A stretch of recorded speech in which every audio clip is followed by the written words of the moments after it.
오늘 말씀 갈라디아서 4장 21절에서 31절까지 말씀입니다.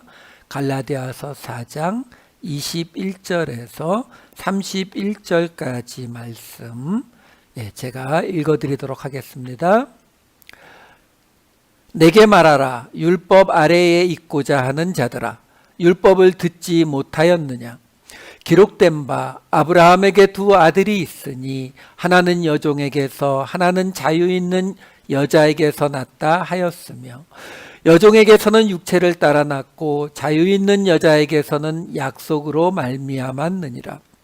이것은 비유니 이 여자들은 두 언약이라.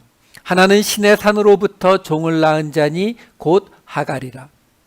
이 하갈은 아라비아에 있는 신의 산으로서 지금 있는 예루살렘과 같은 곳이니 그가 그 자녀들과 더불어 종노릇하고, 오직 위에 있는 예루살렘은 자유자니 곧 우리 어머니라. 기록된 바 잉태하지 못한 자여 즐거워하라. 산고를 모르는 자여 소리질러 외치라. 이는 홀로 사는 자의 자녀가 남편 있는 자의 자녀보다 많음이라 하였으니, 형제들아 너희는 이삭과 같이 약속의 자녀라. 그러나 그 때에 육체를 따라 난 자가 성령을 따라 난 자를 박해한 것 같이 이제도 그러하도다. 그러나 성경이 무엇을 말하느냐? 여종과 그 아들을 내쫓으라. 여종의 아들이 자유 있는 여자의 아들과 더불어 유업을 얻지 못하리라 하였느니라. 그런즉 형제들아, 우리는 여종의 자녀가 아니요 자유 있는 여자의 자녀니라. 아멘. 지난주에 사도 바울이 자기가 육체의 약함을 통해서, 그 육체의 약함이 뭐라고요? 육체의 가시, 우리에게 들러붙어 있는 그 가시로 인해서 오는 고난들을 그대로 받았던, 그 고난, 매를 맞으면서 복음을 전했더니 너희가 잘 받아들였는데 이제 율법도 지키려고 하는 것은 안 된다라고 했더니 너희가 나를 원수로 여기는구나. 이게 지난주까지의 이야기였어요. 자, 그리고 오늘 본문하고 사이에 네 구절이 더 있는데 그걸 잠깐 설명하고 오늘 본문으로 들어갈게요. 4장 17, 18절부터 볼게요. 그들이 너희에게 대하여 열심내는 것은 좋은 뜻이 아니요 오직 너희를 이간시켜 너희로 그들에게 대하여 열심을 내게 하려 함이라. 좋은 일에 대하여 열심으로 사모함을 받으면 내가 너희를 대하였을 때뿐 아니라 언제든지 좋으니라. 여기서 보시면은요, 지금 그들이 누구요? 그 율법을 지켜야 한다라고 주장하는 사람들, 그 사람들이 이 갈라디아 성도들에게 대해서 열심을 내는 게 좋은 뜻이 아니다라고 말하잖아요. 이게 무슨 말이에요?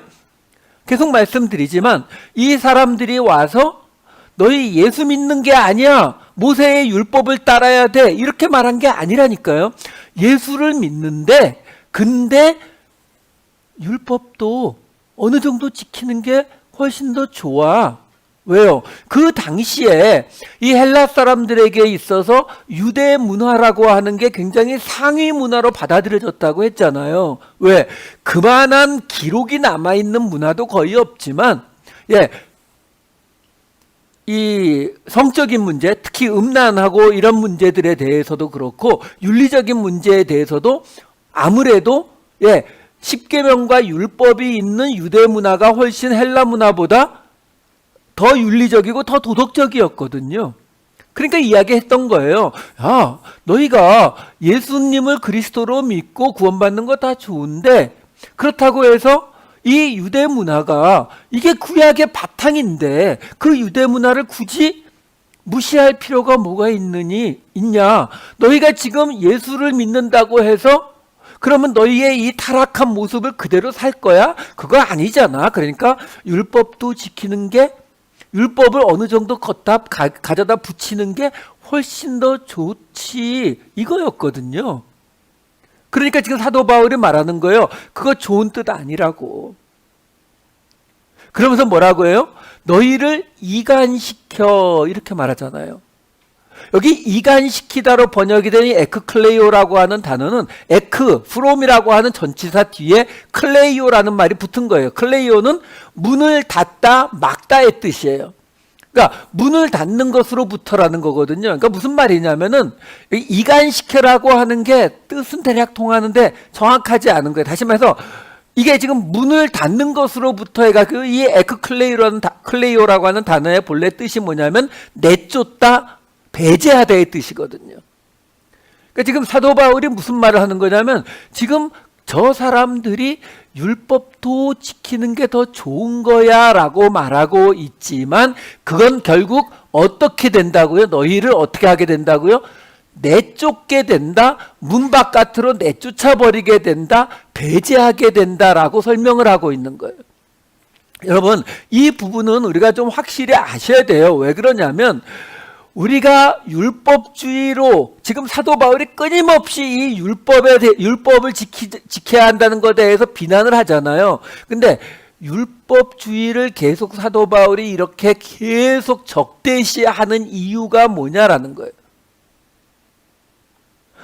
쉽게 말씀드려서 우리가 교회에서도 그렇잖아요. 교회에서도 지금 아까 말씀드린 게 뭐예요? 예, 교회에 오니까 나쁜 짓 하지 말고 음란한 짓 하지 말고 이런 거 지키자고 하는 게 뭐가 나빠요?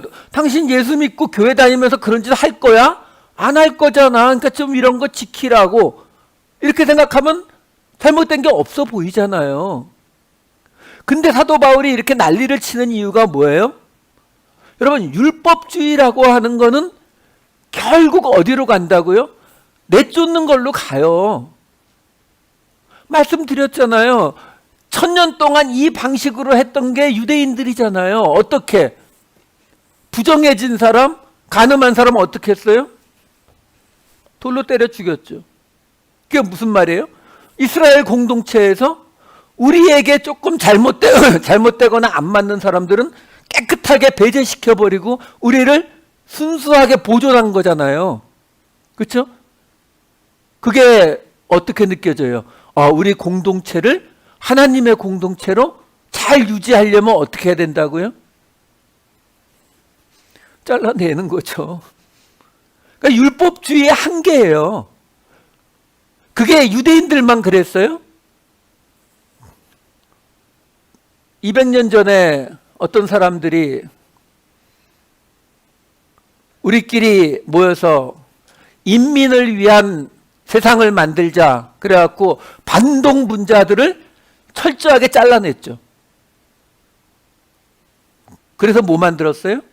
공산주의, 그렇죠? 공산주의를 만들었더니 그 공동체가 어떻게 유지가 돼요? 독재자를 위한 공산주의가 되잖아요. 지금 공산주의를 하고 있는 나라는 러시아, 러시아 그리고 중국 그리고 북한 다 어떻게 됐어요? 한 사람을 위한 나라가 되잖아요. 그러면 공산주의만 그랬어요? 나치요. 나치도 집시 잘라내고 정신병자 잘라내고 유대인 잘라내고 그래서 순수한 게르만족의 나라를 만들겠다고 했죠. 거기도 결국 누구를 위한? 히틀러를 위한 나라가 됐잖아요. 이거는 우리 인간의 본성에 따른 한계예요. 그러니까 율법주의를 통해서 율법주의가 자꾸 들어오는 이유가 뭐냐면 그게 우리를 순수한 공동체로 만들어줄 수 있다라고 보는 거거든요. 그래서 끌어들인다고요. 그래서 교회는 이래야 돼. 예배는 이래야 돼. 찬양은 이래야 돼. 옷은 이렇게 입어야 돼. 이런 것들이 들어오기 시작하면 어떻게 된다고요? 그거는 결국 배제시키는 쪽으로 나가게 돼요. 문을 닫고 내쫓게 되는 방식이 된다고요. 그래서 사도 바울이 이렇게 난리를 치는 거예요. 왜? 율법주의라고 하는 건 결코 공동체에 좋게 작용할 수 없다라는 거예요. 그 설명을 지금 해주고 있는 거예요. 그 다음에 이어지는 4장 19에서 20절이 이렇게 나와요. 나의 자녀들아 너희 속에 그리스도의 형상을 이루기까지 다시 너희를 위하여 해산하는 수고를 하노니 내가 이제라도 너희와 함께 있어 내 언성을 높이려 함은 너희에 대하여 의혹이 있음이라. 우선 19절은 이렇게 돼요. 19절은 다른 거 볼 거 없지. 지금 사도 바울이 너희를 위하여 해산하는 수고를 한다. 해산하는 수고, 그러니까 아이를 낳을 때의 그 고통, 산고를 겪는다라고 말하거든요. 사도 바울이 여러 곳에서 성도들을 자기의 자녀라 부르고 이런 식의 말은 많이 하지만 자기가 어머니처럼 여자가 되어서 해산한다라고 말을 하지를 않아요. 여기가 유일한 곳입니다. 오디노라고 하는 이 아이를 낳는 고통, 상고의 고통이라고 하는 수고를 자기가 다시 한다. 여기에 다시 나오니까 이런 것만 설명할게요. 그리고 20절은 번역이 좀 안 맞아요. 요거는 제가 따로 직역을 다시 원어로 직역을 해드렸어요. 어떻게 되냐면 내가 이제라도 너희와 함께 있어 지금 쓰고 있는 이 편지를 내 목소리로 바꾸었으면 좋겠다. 왜냐하면 너희로 인해 당황스럽기 때문이다. 이렇게 지금 쓰고 있는 거예요. 그러니까 지금 사도 바울이 복음을 듣고서, 아니 복음이라고 하지 맙시다. 왜 그러냐면 복음은 좀 포괄적인 개념인데 사실 지금 이 율법주의의 반대편에 있는 사도 바울이 주장하는 게 뭐예요? 정확히 은혜요. 은혜. 그러니까 지금 사도 바울이 말하는 거죠. 너희가 지금 내가 전한 그 복음, 은혜의 복음을 들었고 예수를 믿은 너희가 갑자기 율법을 또 지키겠다고 하는 게 그게 내가 너무 당황스럽다. 지금 문자 보내다가 답답해갖고 내가 지금 쫓아가서 지금 말하고 싶다. 지금 그렇게 말하고 있는 거예요. 자, 이 정도만 하고 오늘 본문으로 들어갑시다. 오늘 본문 4장 21절입니다. 내게 말하라. 율법 아래에 있고자 하는 자들아, 율법을 듣지 못하였느냐. 우선 앞에 부분이에요. 지금 사도 바울이 계속 지금 이 갈라디아 성도들에게 뭐라고 말하냐면 율법 아래에 있고자 하는 자들, 그러니까 율법도 지키려고 하는 이 사람들을 지금 율법 아래에 있는 자들이라고 말하거든요. 이게 헬라어로 하면은 전치사 휘포가 이제 언더예요. 아래. 그리고 율법 노모스. 그래서 휘포 노모스 이렇게 되거든요. 그러니까 요 말의 방식이 지금 갈라디아서에 여러 번 나왔어요. 한꺼번에 좀 볼게요. 3장 10절부터 3장 10절에 보시면 뭐라고 나와요? 율법 행위에 속한 자들은 저주 아래에 있나니 이렇게 나오잖아요. 그 다음에 3장 25절을 보시면은 믿음이 온 후로는 우리가 초등교사 아래에 있지 아니하나니. 갈라디아서 4장 2절에는 후견인과 청지기 아래에 있나니. 3절에는 이 세상의 초등학문 아래에 있어서. 그러니까 지금 사도 바울이 다른 말을 계속 쓰고 있지만 결국 다 같은 뜻인 거예요. 저주 아래에 있다.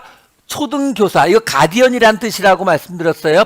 파다이고고스. 그리고 후견인과 청지기 아래에 있다. 그리고 세상의 초등학문 스토이케이아, 세상의 원리 아래에 있다. 그리고 율법 아래에 있다. 이게 다 똑같은 말이라고요.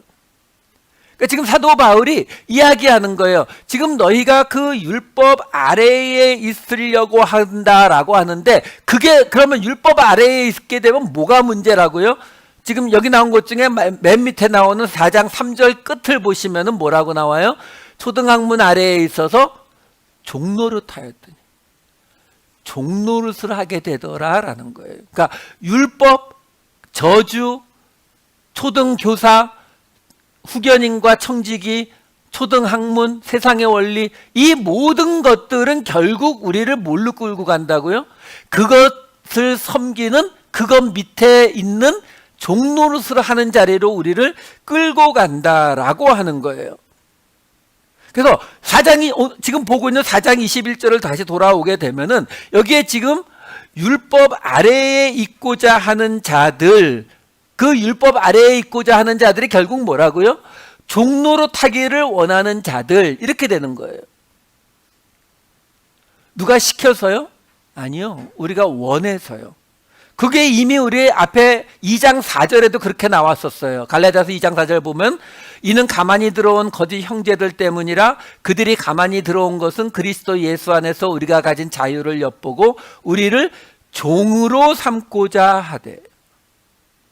결국 종으로 삼으려고 하는데 우리는 종이 되는 걸 좋아해요. 이게 문제예요.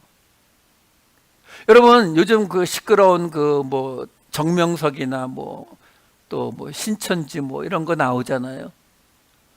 근데 거기에 이렇게 그 아직 보질 못했는데 얘기만 너무 많이 들었어요. 근데 약간 거기에 보면은 뭐 우리가 생각할 때 이해가 안 되는 일들이 벌어지잖아요. 그렇죠? 그 뭐 그 교주들이 말도 안 되는 요구를 하는데도 그거를 그냥 따라간 모습들이 나오잖아요. 그렇죠? 그걸 뭐라고 불러요? 종이요. 근데 그거 아세요? 세상 사람들이 그 뭐 정명석, 뭐 신천지 이런 사람들만 저거 완전 종이네라고 생각할까요? 일반 교회를 보고도 그래요. 그러지 않아요? 교회에서도 목사님한테 대들면 어떻게 된다고요? 벌 받는다고 목사님한테 꼼짝 못 하잖아요. 그렇죠? 그게 뭐예요? 종이죠. 여러분, 지금 사도 바울이 이야기하고 있는 거예요. 율법주의는 결국 한 사람을 아까 말씀드린 것처럼 그게 푸틴이든 시진핑이든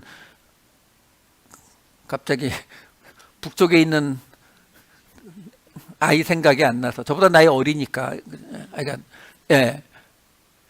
결국 그 모양으로 가게 되어 있거든요. 율법주의라고 하는 것은 그걸 이야기하는 거예요. 종노릇하게 하려고 한다. 그거를 다음 주에 보겠지만 5장 1절에는 이렇게 말해요.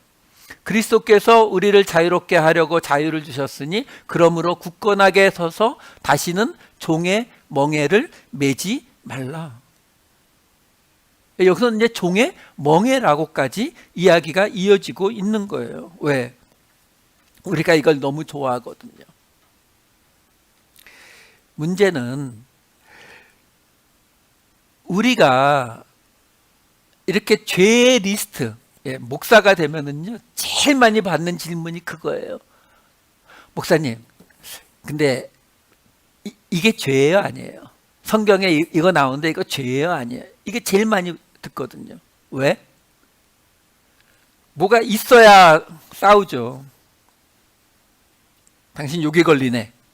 당신은 욕이 걸리네. 결국 문을 닫고 내쫓기 위해서거든요. 우리의 본능이에요.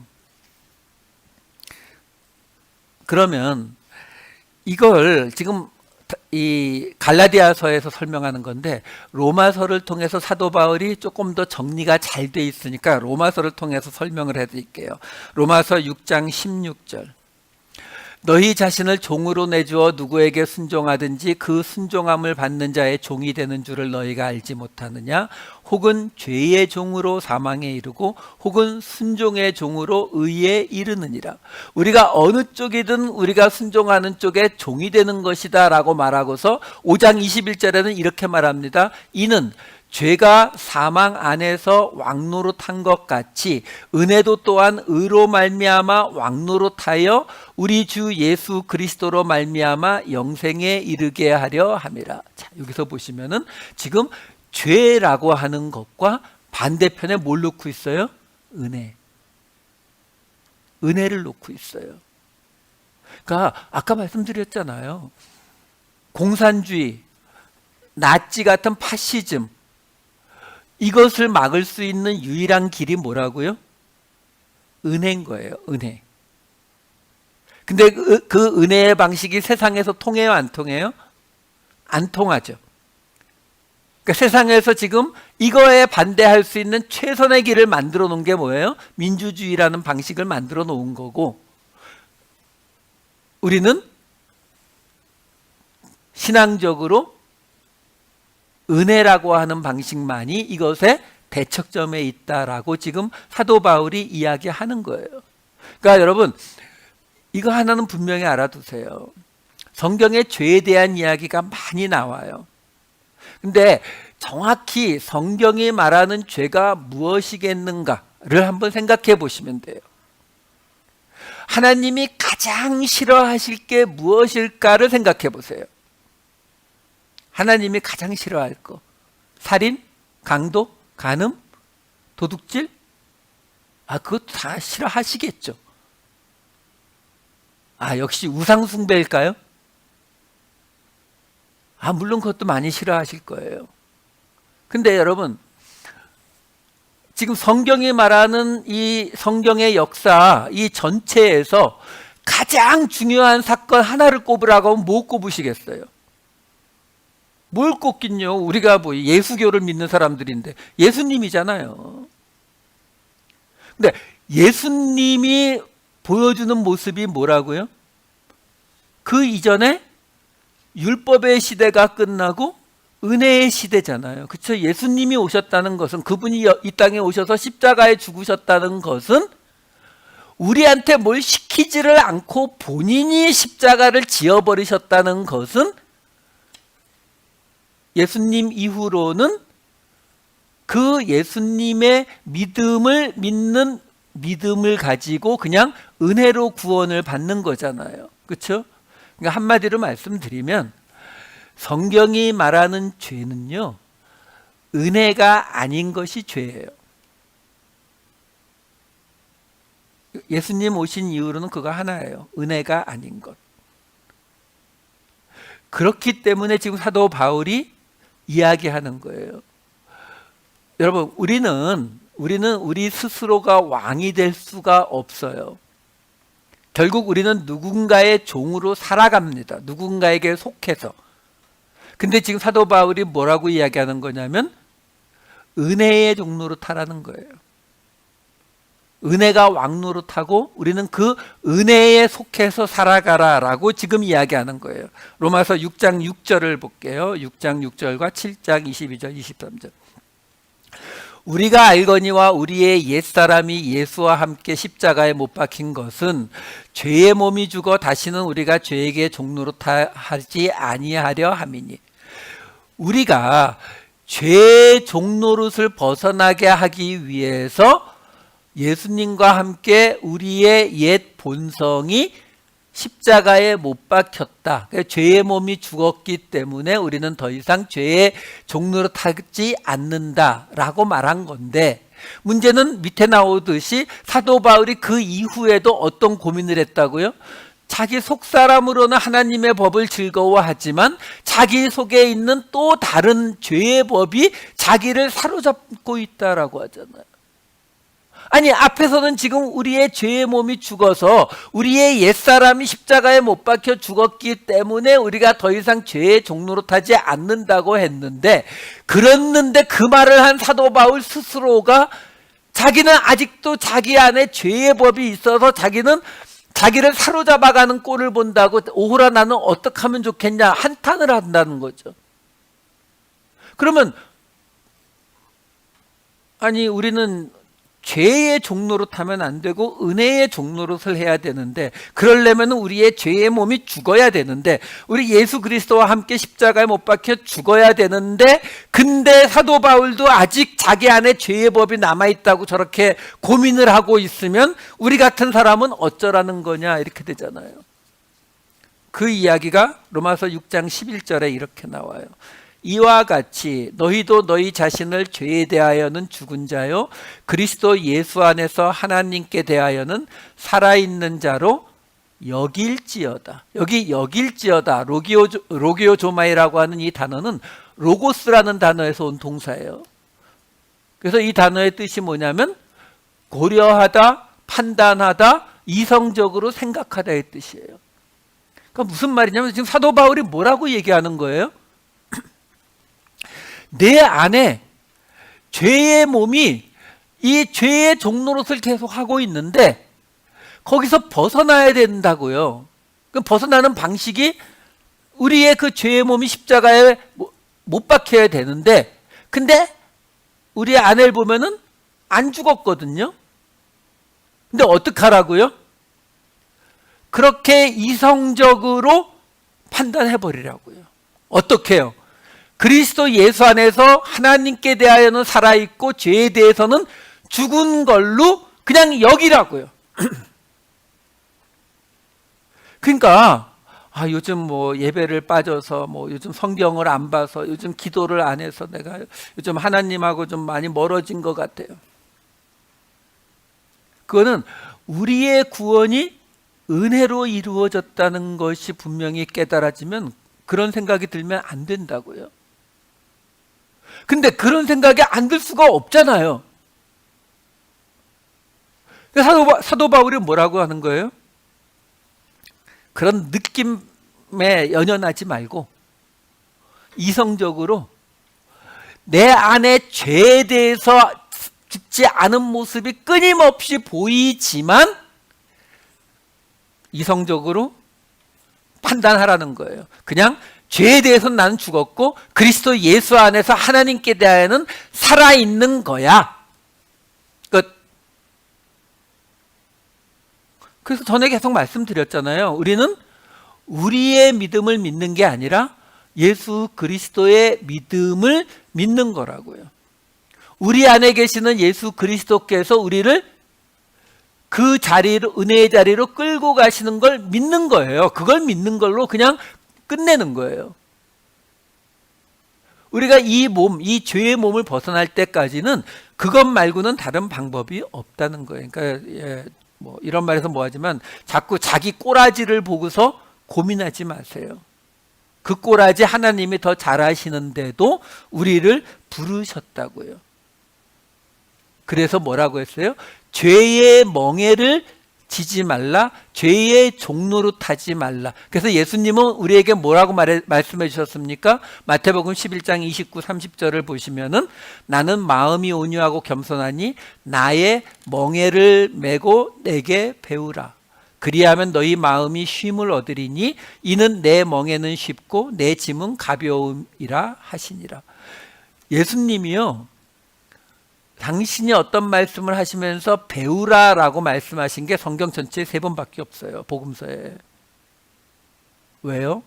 이 은혜라고 하는 이 개념은 우리의 본성하고 가장 맞지 않기 때문에 우리가 받아들이기가 너무 힘이 들어요. 아무리 이야기를 해도 이렇게 말하는 저 스스로도 계속 생각은 거기서 벗어나고 하는 거거든요. 그러니까 예수님이 말씀하시는 거예요. 이거 배워야 된다는 거예요. 근데 그걸 이렇게까지 강조하시는 이유가 뭐라고요? 그래야 우리 마음에 쉼을 얻는다니까요. 여러분, 대부분의 종교는 우리 뭐 기독교도 요즘은 거의 예외가 아니에요. 대부분의 종교는 끊임없이 그 신도들을 들볶습니다. 왜? 그래야 항상 두려움에 빠져서 시키는 대로 다 하거든요. 근데 그게 지금 뭐라고요? 종노릇하는 거예요. 조금 전에 봤던 그 로마서 말씀은 결국 뭐예요? 그냥 나한테서 나오는 꼬락서니가 정말 봐줄 수가 없어도 내 안에 죄가 죽고 하나님에 대하여 나는 살아있는 거야 라고 생각하고 그냥 끊어버리라는 거잖아요. 그래도 내가 지금 어제는 내가 또 이런 짓도 했고 그저께는 이랬는데 그거 다 감안하고 부르셨다라는 거거든요. 그러니까 하나님, 제가요 이거 잘못했고 저거 잘못했고 쭉 하면은 저쪽에서 예수님이 뭐라고 하시냐면은 그거 이미 카피 앤 페이스트 해갖고 내가 다 갖고 있어, 이렇게 되는 거예요. 그럼에도 불구하고 너 합격된 거야. 그래야 우리 마음에 쉼을 얻는다니까요. 그렇지 않으면 우리는 교회를 다니고 예수님을 믿는다고 하면서도 끊임없이 그 죄책감에 시달려요. 왜요? 지금 여러분들 그래도 나름 저도 양복에 넥타이 메고 이렇게 있잖아요. 여러분들이 주중에 갑자기 저희 집 앞에 오셔갖고 목사님 잠깐만 내려오세요라고 하면은 제가 내려갈 수 있을까요? 없을까요? 예, 집에서 어떻게 하고 있는지 예, 그 꼬락서니는 여러분들 모르시잖아요. 그렇죠? 똑같아요. 여러분들도 지금 나름대로 깔끔하게 옷을 입고 나오신 것처럼 저도 깔끔하게 옷을 입고 나왔잖아요. 그러니까 내 꼬락서니를 아는 건 예, 저하고 제 아내밖에 없잖아요. 그러니까 다른 사람들은 멀끔해 보이니까 이게 우리에게 끊임없이 죄책감을 준다니까요. 아, 내가 목사인데 이 꼬락서니가 뭐야? 아니요, 그걸 다 아신다고요. 아신다고요. 100번이라도 말해드릴게요. 다 아신다고요. 아시면서도 부르신 거라니까요. 그래야 우리 마음에 힘을 얻을 수가 있어요. 하나님을 믿는 사람을 지금 오늘 사도 바울이 자유인이라는 말을 계속 사용하는데 그 이유가 뭐냐면 자유인이 뭐예요? 나한테 이래라 저래라 시키는 사람 없는 거잖아요. 그렇죠? 종이 아닌 거잖아요. 그 모습이 예수를 믿는 성도의 모습이 되는 거예요. 자, 이 정도만 하고 다시 돌아갑시다. 4장 21절 본문으로 다시 돌아갈게요. 내게 말하라 율법 아래에 있고자 하는 자들아 하면서 뭐라고 나오냐면 율법을 듣지 못하였느냐 이렇게 나오는데 이것도 번역이 정확하지 않은 게 뭐냐면 여기 지금 앞에는 율법 아래에 그냥 이거 상관없는데 뒤에 율법에는 앞에 관사가 붙어 있어요. 타라는 헬라어 관사가 붙어 있거든요. 관사가 붙으면 이 노모스라고 하는 이 단어에 관사가 붙으면 그거는 그 율법 하면은 모세 오경이에요. 토라. 그러니까 지금 이 말은 뭐냐면 이제 사도 바울이 이야기를 시작하는 거예요. 내게 말하라 율법 아래에 있고자 하는 자들아 그 토라 모세 오경을 듣지 못했느냐 하면서 그 다음에 창세기의 말씀으로 들어가는 거예요.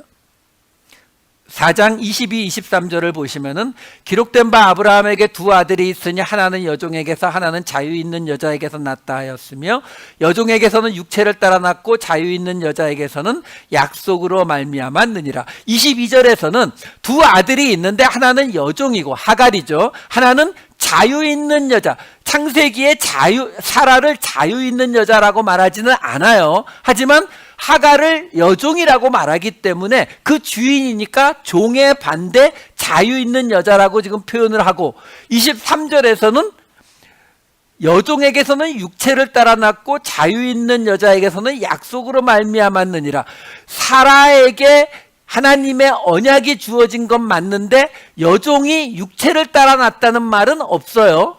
하지만 사라가 하나님의 언약에 따라 이삭을 낳았기 때문에 이번엔 반대로 여종이 육체를 따라 낳았다고 지금 사도 바울이 표현을 하고 있는 거예요.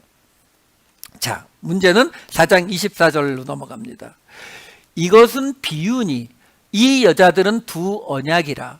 하나는 신의 산으로부터 종을 낳은 자니 곧 하갈이라. 자, 첫 번째 문제가 맨 앞에 지금 이것은 비유니라고 나오는데 이것도 번역이 잘못됐어요. 왜 그러냐면 이 단어 알레고레오라고 하는 이 단어가 비유라는 뜻도 있지만 정확히 비유라는 의미가 아니에요. 왜냐하면 앞에 알레고레오라는 단어가 앞에 알로스라고 하는 단어가 다른이에요. 다른, 서로 다른, different. 그리고 뒤에 나오는 아레고레오라고 하는 단어는 말하다의 뜻이에요. 여기서 아고라라는 말이 나와요. 말하는 곳. 그러니까 무슨 말이냐면 다르게 말하면 이거예요. 다르게 말하면. 왜? 성경에 예수님이 비유의 말씀을 많이 하시잖아요. 그 비유는 파라볼레라고 하는 다른 단어예요. 그 단어는 이 복음서에만도 몇십 번씩 나오는 아주 보편적인 단어고 여기 지금 나오는 이 알레고레오라고 하는 단어는요. 신약 성경 전체에 딱 요거 한 번 나오고요. 헬라어로 번역된 구약인 70인역 전체에 한 번도 나오지 않는 아주 독특한 단어예요. 사도 바울이 이런 단어를 골랐을 때에는 이유가 있는 거예요. 그러니까 무슨 말이냐면 지금 창세기의 하갈과 사라 이야기를 꺼내면서 자, 이 이야기를 내가 다시 말하면 다르게 말하면 다시 말해서 이건 지금 성경 구약의 인용이 아니에요. 인용이 아닌데 자기가 다른 해석을 지금 집어넣고 있는 거예요. 그러면서 뭐라고 말하냐면은 신의 산으로부터 낳은 자니 곧 하갈이라라고 이야기를 넘어가거든요. 그 앞에 참, 이 여자들은 두 언약이라고 불러요. 아니, 사라는 하나님의 언약을 받고 이삭을 낳은 게 맞는데 하갈도 그래요? 하갈도 그래요. 봅시다. 창세기 16장 10절부터 쭉 읽어드릴게요. 지금 이거는 하나님이 이스마엘을 낳을 것에 대해서 나오는 구절들이에요. 여호와의 사자가 또 그에게 이르되 내가 내 씨를 크게 번성하여 그 수가 많아 셀 수 없게 하리라. 이스마엘에 대하여는 내가 네 말을 들었나니 내가 그에게 복을 주어 그를 매우 크게 생육하고 번성하게 할지라. 그가 12두령을 낳으리니 내가 그를 큰 나라가 되게 하려니와. 그 다음요, 창세기 21장 13, 18절. 그러나 여종의 아들도 내 씨니 내가 그로 한 민족을 이루게 하리라 하신지라. 일어나 아이를 일으켜 내 손으로 붙들라. 그가 큰 민족을 이루게 하리라 하시니라. 자, 보세요. 하나님이 약속하셨잖아요. 그 다음에 우리가 잘 아는 이삭에 대해서 주신 말씀들이에요. 창세기 15장 5절, 17장 4, 16, 19절. 그를 이끌고 밖으로 나가 이르시되 하늘을 우러러 무뼈를 셀 수 있나 보라. 또 그에게 이르시되 네 자손이 이와 같으리라. 창세기 17장 4절. 보라, 내 언약이 너와 함께 있으니 너는 여러 민족의 아버지가 될지라. 16절. 내가 그에게 복을 주어 그가 내게 아들을 낳아주게 하며 내가 그에게 복을 주어 그를 여러 민족의 어머니가 되게 하리니 민족의 여러 왕이 그에게서 나리라. 19절. 하나님이 이르시되 아니라 내 아내 사라가 내게 아들을 낳으리니 너는 그 이름을 이삭이라 하라. 내가 그와 내 언약을 세우리니 그의 후손에게 영원한 언약이 되리라. 지금 이스마엘에게 하나님이 약속하신 것, 이삭에게 약속하신 구절들을 지금 봤잖아요. 물론 성경은, 창세기는 이삭에게 말씀하신 것만 언약이라고 불러요. 근데 지금 그래서 사도 바울이 미리 말한 거예요. 다르게 말하면, 그러니까 자기의 해석을 가지고 다르게 보면 하갈에게도 하나님이 약속했잖아. 그리고 사라에게도 약속했고, 그러니까 이 두 여자는 두 언약이다라고 지금 설명을 하는 거예요. 그런데 지금 여러분들 빨리 보셔갖고 정신이 없겠지만 나중에 다시 한번 비교해 보세요. 하나님이 이스마엘에게 하신 약속과 이삭에게 하신 약속의 차이점이 있어요. 공통점도 있고요. 공통점은 뭐예요? 그 숫자가 엄청나게 늘어날 거라고, 자손들이. 그건 공통점이에요. 근데 서로 다른 점은 뭐예요? 이스마엘에게는 그 민족이 큰 민족을 이룰 거, 12두령이 될 거, 많은 숫자가 될 거, 이것도 이야기하시는데 이삭에게는 어떤 이야기들이 들어가 있냐면 그 아버지는 여러 민족의 아버지가 될 것, 어머니 사라는 여러 민족의 어머니가 될 것. 그래서 그 이야기가 어디서 절정을 이뤄요? 창세기 22장 17, 18절에 이 모리아 산에서 이삭을 죽이려고 했던 그 사건 바로 끝나자마자 하나님이 주신 말씀이에요. 내가 내게 큰 복을 주고 내 씨가 크게 번성하여 하늘의 별과 같고 바닷가의 모래와 같게 하리니 내 씨가 그 대적의 성문을 차지하리라. 또 내 씨로 말미암아 천하 만민이 복을 받으리니 이는 내가 나의 말을 준행하였음이니라 하셨다 하니라. 이스마엘 언약과, 그러니까 하갈 언약, 그리고 이삭, 사라 언약, 이 두 언약이라고, 이 두 여자는 두 언약이다라고 말하는데 이 두 언약의 차이점이 뭐냐면 이삭에게 주신 언약에는 뭐가 들어가 있다고요? 여러 민족의 아버지, 여러 민족의 어머니, 결국 어떻게 해요? 천하 만민이 그 씨로 인해서 복을 받는 게 이 이삭 쪽에 들어가 있다는 거예요. 자, 그러면서 4장 24절을 본 거예요. 4장 24절. 예. 4장 24절을 본 거고 그 다음에 이어지는 25절이 뭐라고 이어지냐면 이 하갈은 아라비아에 있는 신의 산으로서 지금 있는 예루살렘과 같은 곳이니 그가 그 자녀들과 더불어 종로로 타고. 사실 하갈과 신의 산은 아무 관계가 없어요. 아까 24절에서 이미 한번 이야기를 했었죠. 뭐라고 나왔었냐면 신의 산으로부터 종을 낳은 자니 그가 하갈이라고, 곧 하갈이라 이렇게 말했거든요. 근데 신의 산과 하갈은 아무 상관이 없어요. 근데 사도 바울이 그냥 그렇게 주장하는 거예요. 그래서 다르게 말한다라고 미리 말을 한 거거든요. 근데 지금 25절 같은 경우는 좀 선을 넘었어요. 왜 선을 넘었냐면 이 하갈은 신의 산으로서, 앞에서 신의 산과 같았다든가 이제 신의 산으로서 하면서 거기까지는 좋은데 그 다음에 뭐라고 말하냐면 지금 있는 예루살렘과 같은 곳이니 그가 그 자녀들과 더불어 종노릇하고. 지금 사도 바울이 갈라디아서 왜 쓴다고요? 예루살렘에서 온 유대인 그리스도인들이 율법도 지켜야 된다라고 해서 그 말을 따라 율법을 지키려고 하는 사람들 때문에 갈라디아서 쓰고 있는 거잖아요. 근데 지금 사도 바울이 뭐라고 얘기하냐면 그런데 아브라함에게 두 아들이 있는데 유대인들은 당연히 이삭의 후손이란 말이에요. 이게 이 아브라함의 후손이라는 게 이 사람들의 가장 큰 자부심이잖아요. 근데 지금 사도 바울이 뭐라고 말하는 거냐면 하갈은 신의 산에서 이스마엘 종을 낳은 자인데 그 하갈이 신의 산으로서 지금 있는 예루살렘과 같다. 한마디로 지금 그 예루살렘 이삭의 후손이 아니라 이스마엘 후손 수준이잖아. 종의 자식이고 지금도 종노릇하고 있잖아. 이렇게 말하는 거예요. 이거는 아무리 사도 바울이 다르게 말하는 거라고 미리 말을 했어도 이거는 선을 좀 넘었죠. 이거는 유대인들이 받아들일 수 있는 이야기가 아니에요. 자기들이 이삭의 자녀가 아니라 이스마엘의 자녀라고 말하는 건데 이걸 어떻게 받아들입니까? 자, 그런데 이제 그 다음에 나오는 26, 27절 사도 바울의 숨겨놓은 비밀 병기가 튀어나옵니다.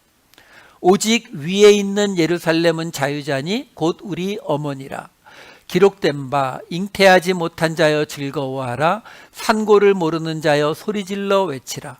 이는 홀로 사는 자의 자녀가 남편 있는 자의 자녀보다 많음이라 하였으니. 먼저 지금 26절에 보면은 여기서 갑자기 오직 위에 있는 예루살렘은 자유자니. 지금 뭐라고 얘기하는 거냐면 하갈과 사라가 있는데 하갈은 신의 산이라는 거예요. 근거 없는 이야기죠. 신의 산인데 그 하갈이 지금 예루살렘과 똑같다는 거예요. 그러면 예루살렘은요?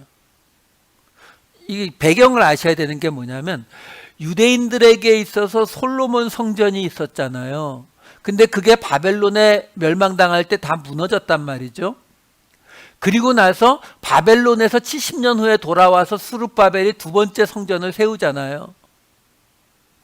문제는 이 성전에는 법궤가 없어요. 그러니까 사람들이 조금 뭔가 찝찝하긴 하죠. 그렇죠? 자, 문제는 그 다음에 세워진 세 번째 성전은 누가 세웠어요? 이두메 사람. 다시 말해서 야곱이 아닌 에서의 후손인 이두메 사람 헤롯 왕이 세웠어요. 유대인들 입장에서 이걸 인정해요, 말아요? 지금 유대인들이 유대교에서 언젠가 다시 세워질 거라고 생각하는 성전이 몇 번째 성전이라고 하는지 아세요? 제3성전이에요. 제3성전. 그러니까 아예 헤롯 성전 자체를 인정을 안 해요. 근데 그게 지금만 그래요? 아니요. 지난 2000년 동안 그래 온 거예요. 그러니까 유대인들에게 있어서 솔로몬 성전이 무너지고 난 다음에는 스룹바벨 성전도 사실은 법궤가 없으니까. 그렇죠? 근데 그래도 어쨌든 구약에 나오잖아요. 그렇죠? 에스라 느헤미야서에 나오니까 근거가 있으니까. 그렇죠? 받아들이는데 헤롯 성전은 이거는 그러면 유대인들이 그 이후에 지난 2000년 동안 당연히 이 사람들에게는 성전이 중요하거든요. 가장 중요한 곳인데 그 성전이 없잖아요.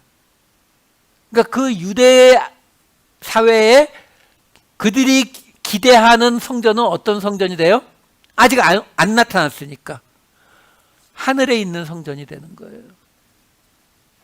히브리서와 계시록 말씀 두 군데만 볼게요. 히브리서 12장 22절과 계시록 21장 10절. 그러나 너희가 이룬 곳은 시온산과 살아계신 하나님의 도성인 하늘의 예루살렘과 계시록 21장 10절. 성령으로 나를 데리고 크고 높은 산으로 올라가 하나님께로부터 하늘에서 내려오는 거룩한 성 예루살렘을 보이니. 이게 그 당시 유대인들이 가지고 있던 예루살렘에 대한 일종의 소망? 이런 거예요. 하늘에 있다. 우리 그 세 번째 성전은, 하나님의 그 솔로몬 성전은 하늘에 있어서 언젠가 그 성전이 그대로 이 땅에 임할 것이다. 이렇게 생각했거든요. 지금 사도 바울이 그 이야기를 지금 해주고 있는 거예요. 하갈은 시내산의 종 노릇하는 곳이고 사라는 자유인인데, 정확히 따지면은 하갈은 시내산 구약, 그러면은 사라는 예루살렘, 이렇게 돼야 되는 게 맞는데, 문제는 지금의 예루살렘이 율법에 빠져서 시내산과 똑같은 수준이다 라고 말하고, 그러면 사라는 어디로 간다고요? 하늘에 있는, 그 당시 유대인들이 생각하는 그 하늘에 있는 예루살렘 성이 바로 우리 어머니 사라다. 지금 이 이야기를 지금 하고 있는 거예요. 자, 왜 이런 이야기를 지금 사도 바울이 꺼내느냐면, 그 다음에 나오는 하나님 성경에 직접 인용이 나왔었잖아요. 아까 그 27절을 좀 다시 보여주실래요?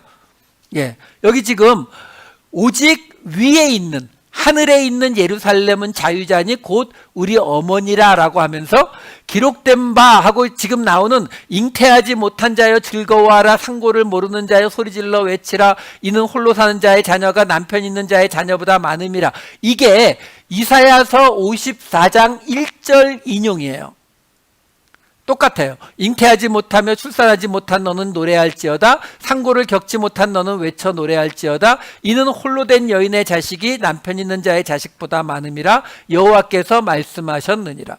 사도 바울이 얼마나 성경을 잘 아는지 여기서도 그 티가 나요. 뭐냐면 지금 이 이사야서 54장 이 말씀이, 여기서 지금 잉태하지 못하고 출산하지 못한 너가 누구냐면 예루살렘을 말하는 거거든요. 이 이사야서 뒷부분에 49장부터 시작해서 이 예루살렘의 회복을 하나님이 이야기하시는 내용이에요. 굉장히 길어요. 그 안의 내용 중에 지금 이 예루살렘의 회복에 관한 내용 제가 그냥 몇 개만 뽑았어요. 너무 많아가지고. 이사야 51장 17에서 18절 이렇게 나와요. 여호와의 손에서 그의 분노의 잔을 마신 예루살렘이여, 깰지어다 깰지어다 일어설지어다, 내가 이미 비틀거름치게 하는 큰 잔을 마셔 다 비웠도다. 내가 낳은 모든 아들 중에 너를 인도할 자가 없고 내가 양육한 모든 아들 중에 그 손으로 너를 이끌 자도 없도다. 무슨 말이냐면 예루살렘이 이미 이제 하나님의 모든 벌을 다 받은 거예요. 그 잔을, 분노의 잔을 다 마셔서 이제 더 이상 취해서 넘어지게 될 그런 잔이 다 비워졌어요. 근데 문제가 그 다음에 뭐라고 하냐면, 내가 낳은 아들 중에서 너를 인도할 자가 없고 양육하는 모든 아들 중에 너를 이끌 자가 없다. 인도하고 이끌 자 누구? 지도자. 제가 말씀드렸죠. 메시아, 그리스도가 바로 지도자의 의미라고 유대인들에게 있어서. 그러니까 지금 이 이사야서가 뭐라고 말하냐면, 예루살렘이 하나님의 징계를 받아서 멸망당했죠. 그건 현실이에요. 멸망당한 그 곳에서 하나님이 이제 깨라고, 다시 일어서라고 회복시켜 주시는데, 문제가 뭐냐면 그 예루살렘이 낳은 아들들 중에는 메시아가 없다는 거예요. 자, 그리고 이사야 52장 3절 보시면은, 여호와께서 이와 같이 말씀하시되 너희가 값없이 팔렸으니 돈 없이 속량되리라. 지금 이게 예루살렘의 회복을 말하는 거예요. 바벨론에 끌려갈 때 값없이 종으로 팔려갔기 때문에 돈 내지 않고 속량될 거다. 뭐죠? 지금 예루살렘의 회복을 이야기하는데, 그 예루살렘의 회복을 위해서 누가 필요해요? 지도자, 메시아, 구원자가 필요한데 예루살렘 안에서 예루살렘이 낳은 자식들 가운데는 아들들 가운데는 없다라고 말하는 거거든요. 근데 그 예루살렘을 회복시켜야 되는데 그 회복시키는 방법이 뭐라고요? 돈 없이 값없이 팔렸기 때문에 그대로 은혜로 속량될 것이다. 이게 지금 이사야서에 지금 예루살렘의 회복을 말하고 있는 구절들 중에 나오는 거예요. 그 다음에 이사야서 52장 13절을 보시게 되면은 이제 그 종, 이 예루살렘의 회복을 위한 지도자, 메시아를 어떤 사람인지를 좀 설명하는 거예요. 보라, 내 종이 형통하리니 받들어 높이 들려서 지극히 존귀하게 되리라. 전에는 그의 모양이 타인보다 상하였고 그의 모습이 사람들보다 상하였으므로 많은 사람이 그에 대하여 놀랐거니와 그가 나라들을 놀라게 할 것이며 왕들은 그로 말미암아 그들의 입을 봉하리니 이는 그들이 아직 그들에게 전파되지 아니한 것을 볼 것이요 아직 듣지 못한 것을 깨달을 것임이라. 하나님의 종이 오는데 높이 들려서 십자가에 달리는 것으로 존귀하게 되는 거예요. 사람들이 볼 때에 타인보다 더 상했고 사람들보다 상해서 사람들이 놀랬는데 근데 그가 뭘 전한다고요? 아직까지 그들에게 전파되지 않은 그들이 들어보지 못한 것을 전하고 깨닫게 할 것이다. 뭐요? 은혜요. 그리고서 이게 끝이에요. 그리고 53장으로 넘어가면 53장은 전체가 다 메시아 예언이에요. 1절하고 2절만 볼게요. 우리가 전한 것을 누가 믿었느냐? 여호와의 팔이 누구에게 나타났느냐? 그는 주 앞에서 자라나기를 연한 순 같고 마른 땅에서 나온 뿌리 같아서 고운 모양도 없고 풍채도 없은즉 우리가 보기에 흠모할 만한 아름다운 것이 없도다. 쭉 이어져요. 예수님에 대한 이야기가. 그리고서 그 예수님에 대한 이야기가 끝나고 곧장 나온 게 아까 보았던 오늘 사도 바울이 인용한 54장 1절의 말씀이 되는 거예요. 잉태하지 못하며 출산하지 못한 너는 노래할지어다. 상고를 겪지 못한 너는 외쳐 노래할지어다. 이는 홀로 된 여인의 자식이 남편 있는 자의 자식보다 많음이라 여호와께서 말씀하셨느니라. 예루살렘에 대한 이야기예요. 예루살렘의 회복에 대한 이야기예요. 근데 예루살렘을 뭐라고 말해요? 잉태하지도 못했고 출산하지도 못했어요. 산고를 겪지 못했어요. 왜? 아까 말했잖아요. 예루살렘이 낳은 아들, 양육한 아들 중에는 하나님의 종이 될 자가 없다라고 말했거든요. 근데 문제가 뭐냐면 근데 그렇게 남편 없이 홀로 된 여인의 자식이 그 예루살렘의 자식이 남편 있는 자보다 더 많다. 자, 사도 바울이 지금 무슨 말을 하는 거냐면요. 지금 예루살렘에서 와서 율법도 지켜야 한다라고 말하는 사람들이 있는 거잖아요. 사람들이 왜 그 말에 따라가요? 예루살렘에 권위가 있잖아요. 거기는 몇천 년 전부터 하나님을 섬기던 하나님이 직접 임하시던 그 땅이잖아요. 그 권위 있는 그 땅에서 온 그 아브라함의 후손 유대인들이 와서 율법도 지키는 게 좋은 일이야 라고 말하니까 지금 따라갔던 건데 사도 바울이 지금 뭐라고 이야기하고 있는 거냐면 그런데 자 그러면 너희 예루살렘이 하나님이 세우신 그런 권위가 진짜 있니? 그렇다면 이사야서에 지금 우리가 보았던 것처럼 이사야서에서 말하는 그 예루살렘의 회복이 이루어졌다는 거네? 그럼 예루살렘의 회복이 이루어졌다면 그 예루살렘은 남편 있는 자의 자식보다 더 많아졌겠네? 다시 말해서 지금 이 로마 시대잖아요. 이 로마 시대에 예루살렘이 로마나 에베소나 안디옥이나 알렉산드리아 같은 그런 로마의 대도시보다 더 크고 번성해졌어야 사라에게 주신 그 축복이 바다의 모래처럼 셀 수 없게 그 자식이 된다고 하는 것이 이루어지는 게 되잖아요. 사도 바울이 묻는 거예요. 이루어졌어? 너희 예루살렘이 지금 회복됐어? 그래서 그렇게 많은 자식들이 넘쳐나고 그런 일이 벌어졌어? 아니잖아. 지금 그 얘기를 하는 거예요. 그거 아니잖아. 너희 지금 그거 이루어지지 않았잖아. 그런데 무슨 권위로 지금 너희가 주장하는 것이 하나님의 뜻이라고 말하는 건데? 그러면서 이야기하는 거예요. 그런데 내가 말하는데, 내가 지금 다르게 말하고 있는데, 내가 말하는데 그 예루살렘의 회복은 이루어졌어. 예루살렘의 인구가 로마보다도 에베소보다도 더 많아. 실제로 비교가 돼요, 안 돼요? 안 돼요. 예루살렘은 우리에게나 유명하지 그 당시 로마의 도시 중에 사이즈로 손가락 10개를 꼽아도 안 들어가요. 근데 사도 바울이 지금 왜 그렇게 말하는 거예요? 그 예루살렘이 어떤 예루살렘이라고요? 하늘의 예루살렘이요. 지금 저 예루살렘은 회복 안 됐고 하늘의 예루살렘. 근데 그 하늘의 예루살렘의 백성이 누구예요? 갈라디아, 너 이방인, 그리스도인들, 너희들. 사도 바울이 이걸 근거로 아까 그 황당한 이야기를 하는 거예요. 너희 그 예루살렘이 아니라 너희도 지금 마음속에 꿈꾸는 그 하늘의 예루살렘 있잖아. 그 하늘의 예루살렘 성의 백성이 누군데? 예수 믿는 그리스도인들. 너희 이방인들, 로마의 그리스도인, 에베소의 그리스도인, 안디옥의 그리스도인, 그 그리스도인들이 하늘의 예루살렘의 백성. 그러니까 남편 있는 자의 자식보다 더 많다. 예루살렘은 잉태하지 못하고 출산하지 못하고 상고를 겪지 못했지만 근데 그 자식은 더 많네?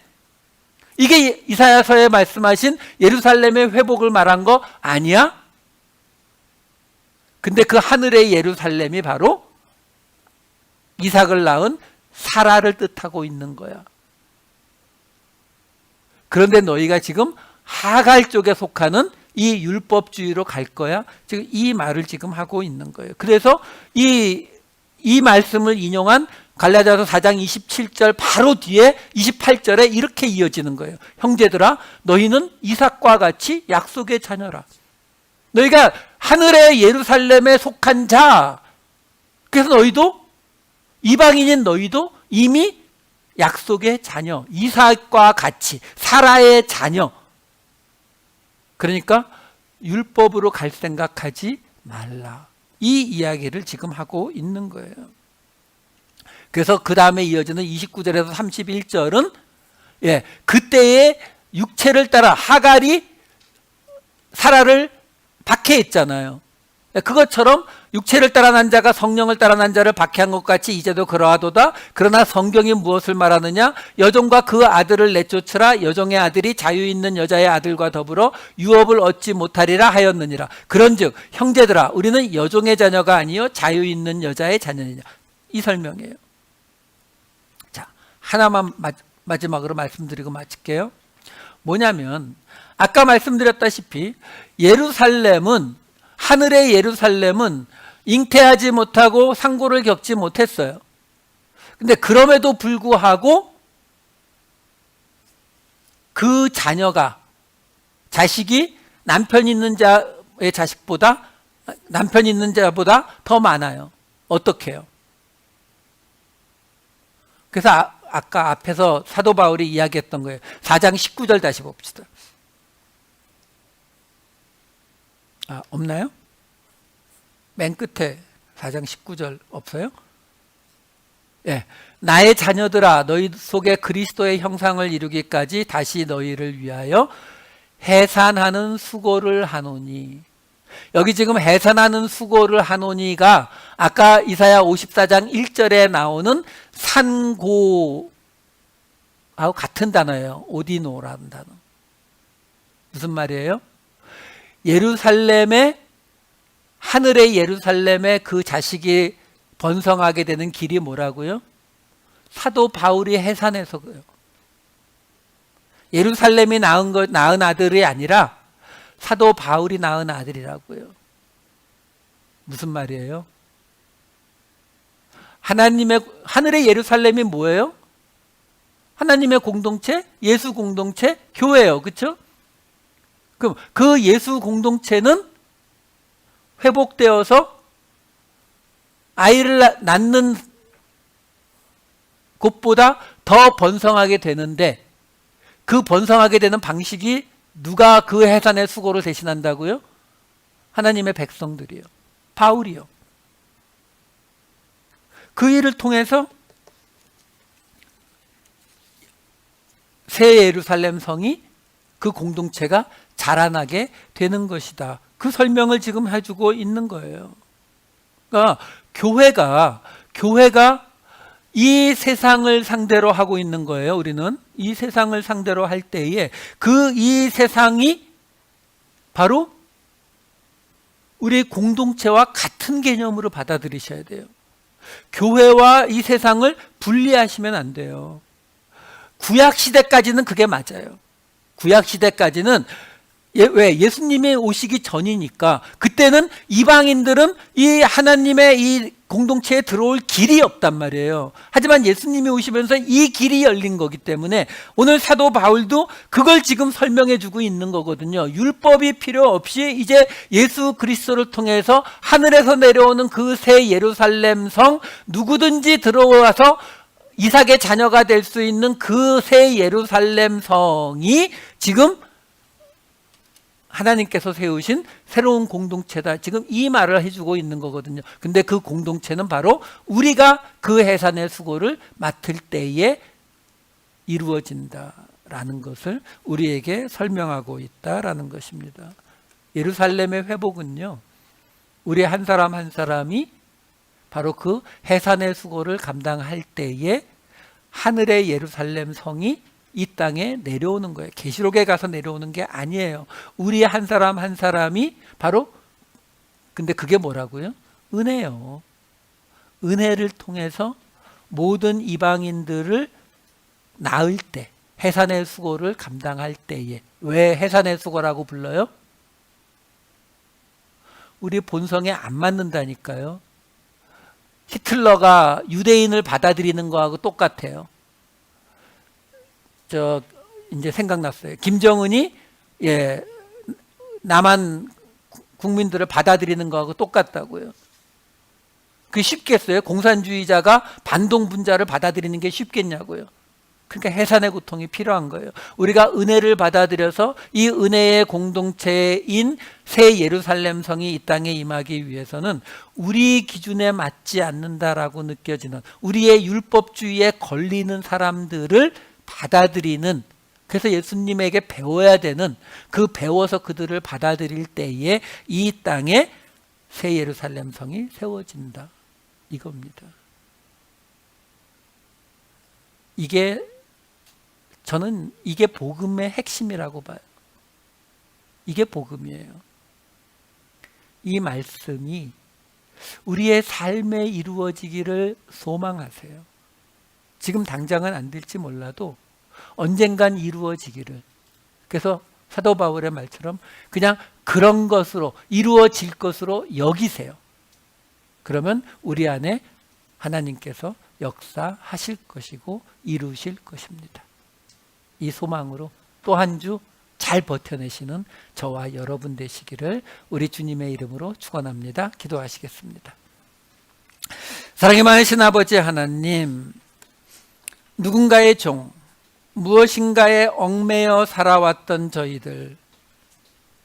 저희들을 은혜로 부르셨사오니 이제 그 은혜가 우리를 통해 세상으로 흘러나가게 하여 주시옵소서. 우리를 통해 흘러나가는 그 은혜로 인해 우리가 있는 모든 곳에 하늘에서 내려오는 새 예루살렘 성이 세워지게 하여 주시옵소서. 우리가 살아가는 하루하루, 직장에서, 가정에서 살아가는 그 매 순간들이 하나님의 새로운 성, 새로운 공동체를 세우는 하나님의 사역이 됨을 다시 한번 깨닫고 살아가는 새로운 한 주가 되게 하여 주시옵소서. 감사드리옵고 이 모든 말씀 우리 주 예수 그리스도의 이름으로 기도하옵나이다. 아멘.